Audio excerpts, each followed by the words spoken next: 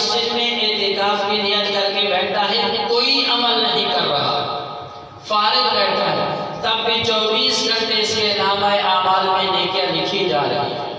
24 گھنٹے اگر نیکی کر رہا ہے تو بالکل سونے پہ سوگا، اگر کوئی نیکی نہیں کر رہا، فارغ بیٹھا ہوا ہے، جی چایا سو گیا، جب اٹھا اور کچھ نہیں آتا تو وہ صرف اللہ کا نام ہی لے رہا ہے، اللہ اللہ کر رہا ہے، تو اس پر بھی اس کو اجر مل رہا ہے۔ کچھ نہیں کر رہا تب بھی اجر مل رہا ہے، اگر کچھ کر رہا ہے تو پھر اس کا اجر مل رہا ہے۔ ایک حدیث میں آتا ہے جس نے اللہ کی رضا کے لیے آخری ان 10 دنوں کا اعتکاف کیا ہے، اللہ تعالیٰ اس کے سب گناہوں کو معاف فرما دیتے ہیں۔ اب کتنا بڑا اجر ہے، اصل ہمیں ان چیزوں کا اندازہ نہیں ہے۔ اب گناہوں کی معافی یہ کتنا بڑا اجر ہے ہمیں اس کا پتہ نہیں ہے۔ جب آنکھ بند ہوگی نا، جب ان کا حساب دینا پڑے گا، تب انسان کو پتہ چلے گا کہ یہ گناہوں کی معافی کیا چیز تھی۔ اب انسان، میں نے پہلے کی مرتبہ مثال دی ہے کہ اگر اسے پتا ہو نا کہ شام کو مجھے اتنے پیسے ملنے ہیں، وہ سارے مشقت والا کام ہوتا ہے تب بھی وہ کرتا ہے، کیوں؟ اس کے پتا ہے کہ شام کو مجھے اس کی اجرت ملنی ہے۔ اب اس کی اجرت ہمیں پتا نہیں ہے، اندازہ نہیں ہے۔ اگر ہم یقین اور عقیدہ اور ایمان اس پہ بنا لینا کہ اس اجر کی کتنی اہمیت ہے، تو یہ سارے کے سارے بازاروں میں جو لوگ پھر رہے باہر پھرے کوئی نہ، سارے مسجدوں میں آ کر بیٹھ جائیں کہ ہم نے آخری 10 دن کا اعتکاف کرنا ہے۔ اور کتنی عظمت والا وہ شخص ہے کہ ایک شخص ہے وہ باہر بازار میں پھر رہا ہے، وہ اپنی مصروفیات میں لگا ہوا ہے، اور ایک ساری دنیا سے رابطہ اپنا ختم کر کے وہ اللہ کے گھر کے اندر بیٹھ کے وہ اللہ تعالیٰ کے ساتھ اپنا تعلق قائم کر رہا ہے۔ وہ کتنا خوش نصیب شخص ہے۔ تو اللہ تعالیٰ سے دعا ہے کہ اللہ تعالیٰ ہم سب کو یہ عظیم عمل کرنے کی توفیق عطا فرمائے۔ وما علینا الا البلاغ المبین۔